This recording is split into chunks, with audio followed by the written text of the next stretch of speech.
Nous n'étions pas aveugles. Dès 2007, à Munich, le président russe Vladimir Poutine avait averti que même si nous travaillons avec l'OTAN, l'Union européenne et le G7, étant déjà membres du G8, il ne fallait pas nous prendre pour des naïfs ou croire que nous ne comprenions ou ne voyons rien. Si nous sommes égaux, alors travaillons sur un pied d'égalité. Nous avons continué. Vladimir Poutine, lors de nombreuses rencontres, a patiemment expliqué à chaque pays et partenaire du camp occidental ce qu'il voulait dire lors de son discours à Munich, au cas où certains n'auraient pas compris. Jusqu'au dernier moment, nous leur avons donné la chance d'éviter un conflit chaud. En décembre 2021, nous leur avons dit « Vous diluez les accords de Minsk, vous créez des menaces pour notre sécurité. Signons un traité sur la sécurité européenne qui garantirait cette sécurité sans intégrer qui que ce soit à l'OTAN. » Nous avons été ignorés. Déjà en janvier 2022, j'ai rencontré le secrétaire d'État américain de l'époque, Antony Blinken. Il a dit que l'OTAN n'était pas notre affaire. Il pouvait seulement promettre que le nombre de missiles à portée intermédiaire qu'il déploierait en Ukraine serait limité d'une certaine manière. C'est tout. C'est encore de l'hypocrisie, de l'impunité, de l'exceptionnalisme, de la supériorité. Et où cela nous a-t-il menés? Ce n'est pas pour rien que le président Vladimir Poutine a déclaré, lors d'un de ses grands événements l'année dernière, que la situation d'avant février 2022 ne se reproduirait plus jamais. C'est-à-dire qu'il espérait jusqu'en février, tout en comprenant déjà la vanité de ses espoirs. Mais il leur a donné une chance jusqu'au dernier moment. Asseyons-nous à la table, discutons de la sécurité, y compris celle de l'Ukraine, mais de manière à ce que les mesures prises ne sapent pas la nôtre. Tout cela était sur la table. Aujourd'hui, de nombreux hommes politiques, anciens membres du gouvernement et personnalités publiques avec l'esprit de l'escalier, c'est-à-dire qu'ils ont quelque chose en commun avec le paysan russe qui est fort de l'esprit de l'escalier, disent qu'il aurait fallu agir différemment. Mais les choses se sont passées comme elles se sont passées. Nos objectifs sont clairs, les tâches sont définies, comme on le disait déjà en Union soviétique. En parlant de 2022, tout le monde se souvient que vous avez eu de longues négociations avec Antony Blinken. À quel moment avez-vous compris, pour vous-même, qu'il ne serait pas possible de parvenir à un accord? Comment a été prise la décision de lancer l'opération militaire spéciale? Un mois s'est encore écoulé entre vos négociations avec Blinken.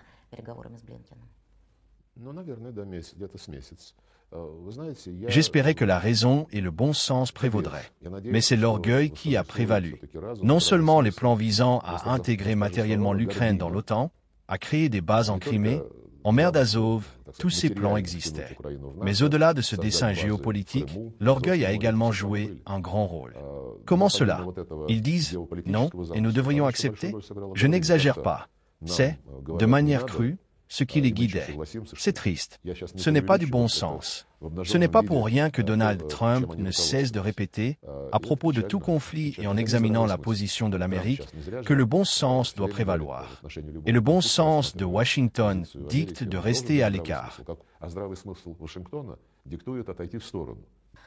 Nous nous souvenons que le président de la Fédération de Russie, Vladimir Poutine, a déclaré que la balle était dans leur camp.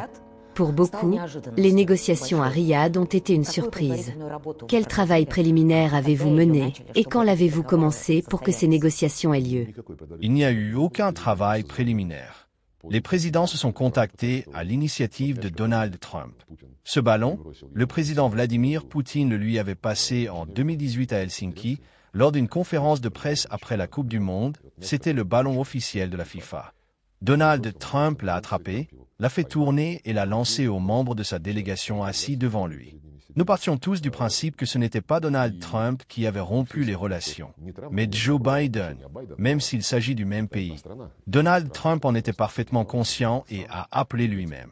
Juste avant, il avait envoyé en Russie un proche conseiller pour une discussion détaillée. Ensuite, lors de l'appel téléphonique, sur sa proposition, nous avons convenu de nous rencontrer à Riyad. Nous nous y sommes rendus 3 jours après l'appel. Donc, il n'y a eu aucune préparation. Je parle de préparation bilatérale. Bien sûr, chaque équipe s'est préparée. Nous au ministère des Affaires étrangères, eux au département d'État. C'était une conversation tout à fait normale entre 2 délégations. Ce qui est frappant, c'est que cette normalité a été perçue comme une sensation. Cela signifie que nos partenaires occidentaux, pendant le mandat de Joe Biden, ont réussi à amener l'opinion publique mondiale à un état où une conversation normale est perçue comme quelque chose d'extraordinaire. Nous ne penserons jamais de la même manière sur chaque question de politique mondiale. Nous l'avons reconnu à Riyad. Et les Américains l'ont également reconnu. Ils l'ont d'ailleurs eux-mêmes exprimé. Là où nous voyons des intérêts communs, le bon sens suggère qu'il est stupide de ne pas les utiliser pour les transformer en actions concrètes et obtenir des résultats mutuellement bénéfiques. Là où les intérêts divergent, c'est aussi ce qu'a dit le secrétaire d'État américain Marco Rubio. Le devoir des puissances responsables est de ne pas laisser ces divergences dégénérer en confrontation. C'est tout à fait notre position. D'ailleurs, c'est le format sur lequel se construisent les relations entre les États-Unis et la Chine. Ils ont un grand nombre de désaccords. Les Américains annoncent de nombreuses sanctions contre la Chine pour supprimer un concurrent. Pas autant que contre nous. Les Américains et les Européens imposent des droits de douane de 100% sur les voitures électriques. C'est simplement une concurrence déloyale. Mais je reviens au modèle de relation. Malgré tous ces désaccords, malgré le fait que les plus hauts dirigeants des États-Unis et de la Chine, les ministres, s'accusent périodiquement d'actions illégitimes, principalement dans le domaine économique, mais aussi en politique et en sécurité. Lisez comment les ministres chinois parlent des plans de l'Occident dans le détroit de Taïwan ou en mer de Chine méridionale. C'est une opposition très vive. Je comprends les camarades chinois lorsque l'Occident dit qu'il adhère à la politique d'une seule Chine, ce qui signifie que la Chine est une et que Taïwan en fait partie. Mais après avoir dit qu'ils soutiennent la politique d'une seule Chine, ils disent tous que le statu quo ne doit pas être touché. Et qu'est-ce que le statu quo? C'est un Taïwan indépendant. Il y a donc beaucoup de duplicité.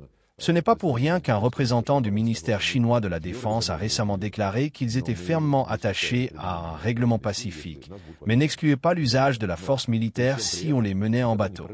À peu près comme ça. Malgré tout, le dialogue entre Pékin et Washington n'a jamais été interrompu.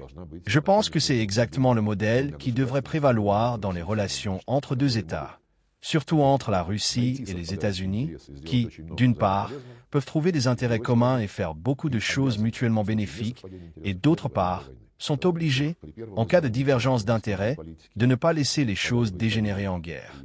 Déjà lors de la première élection de Donald Trump, beaucoup de nos politiciens sont tombés dans l'euphorie. Aujourd'hui, ils y retombent. Les États-Unis ont toujours le même objectif, être le premier pays au monde. Sous Joe Biden, sous Barack Obama, en général sous les démocrates, ils ont essayé de le faire en soumettant tout et tout le monde, en payant pour ce soutien, comme ils paient pour l'OTAN, comme ils ont payé le Japon et la Corée du Sud, en créant des avant-postes avec la participation de l'OTAN et des composantes nucléaires. Donald Trump, lui, est un pragmatique. Son slogan est le bon sens. Cela signifie, tout le monde le voit, un passage à une autre manière de faire les choses. Mais l'objectif reste le même, MAGA, Make America Great Again. Maintenant, il a une nouvelle casquette.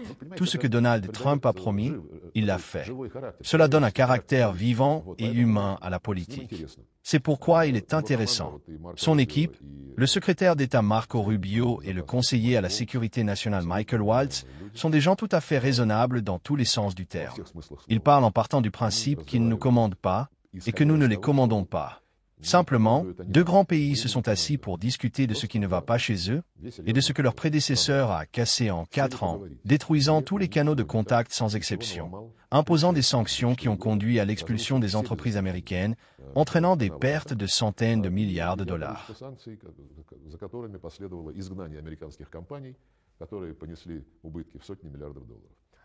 Cela dure apparemment depuis très longtemps, si ce n'est toute l'histoire de l'après-guerre.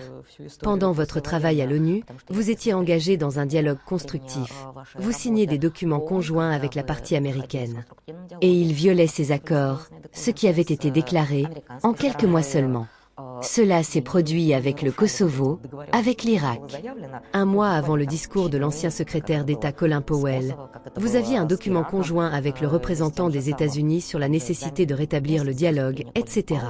Comment avez-vous réagi à de telles choses?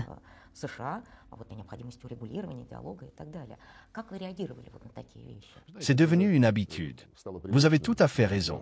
Cela continue d'essayer de rouler tout le monde, de présenter leur position comme la seule valable.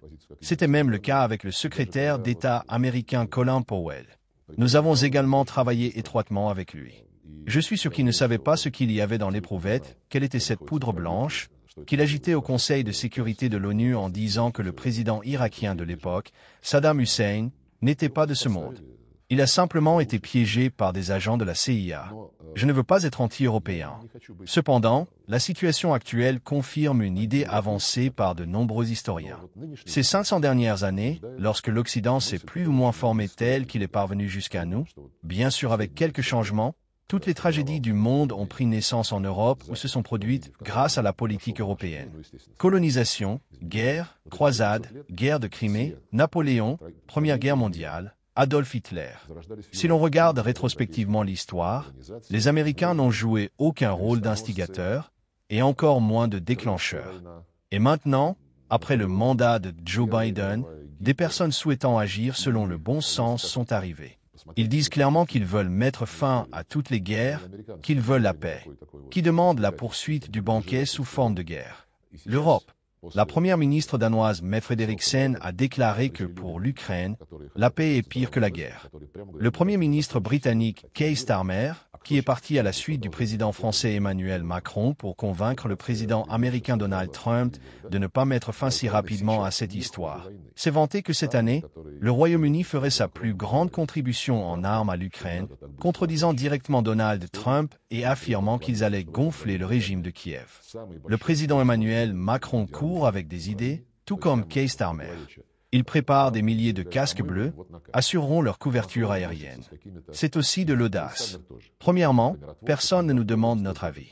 Le président Donald Trump comprend tout. Il a dit qu'il était trop tôt pour parler d'un règlement.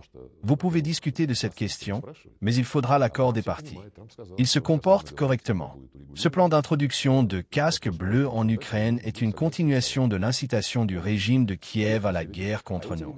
Ces gars ont piétiné les accords de Minsk. Ils l'ont admis récemment. Leurs co-auteurs, nos voisins occidentaux, n'avaient pas l'intention de les respecter. En fournissant des armes, ont porté au pouvoir Petro Poroshenko, puis Volodymyr Zelensky. Ce sont eux qui l'ont incité à faire un virage à 180 degrés, même si la ministre allemande des Affaires étrangères Annalena Baerbock le qualifierait peut-être de 360 degrés. Volodymyr Zelensky a fait un virage à 180 degrés, passant d'une personne arrivée au pouvoir avec des slogans de paix, des slogans comme « Laissez tranquille la langue russe », « C'est notre langue commune »,« Notre culture commune », tout cela est sur Internet, à un pur nazi en 6 mois.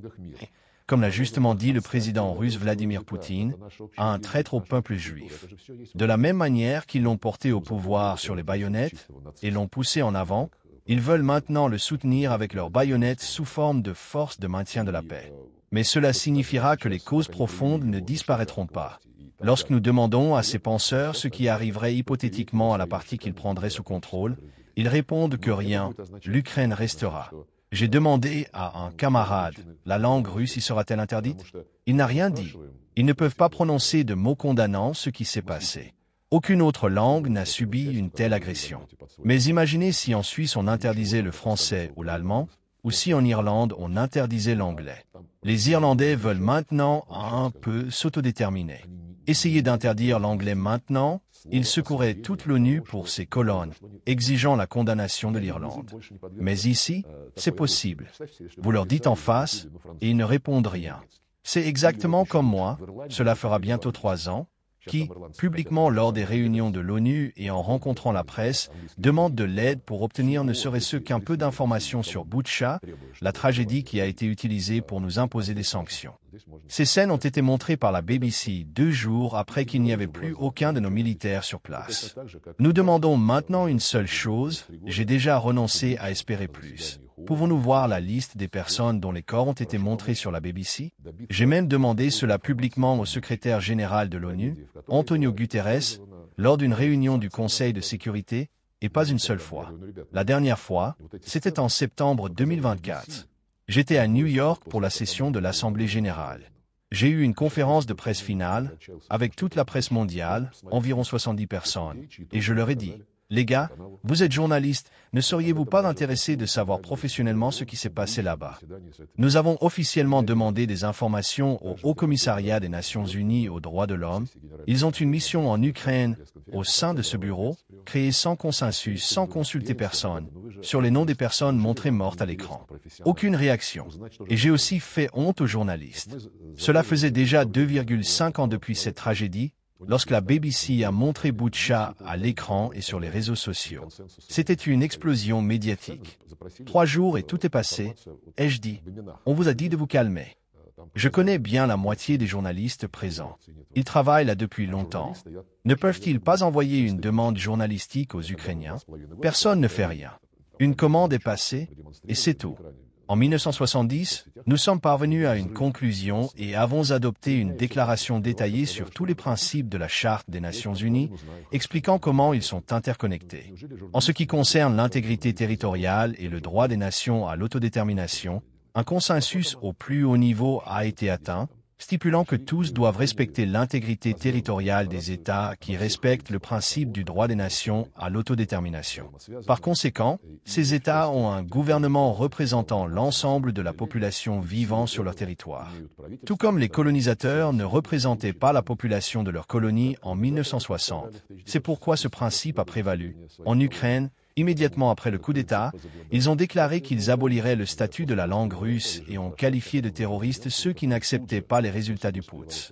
À partir de 2019, une série de lois visant à éliminer la langue russe dans tous les domaines a été adoptée.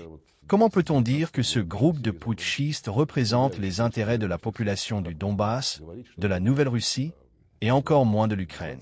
Par conséquent, la Charte des Nations Unies ne doit pas être modifiée. Elle est moderne. Elle doit simplement être respectée et appliquée.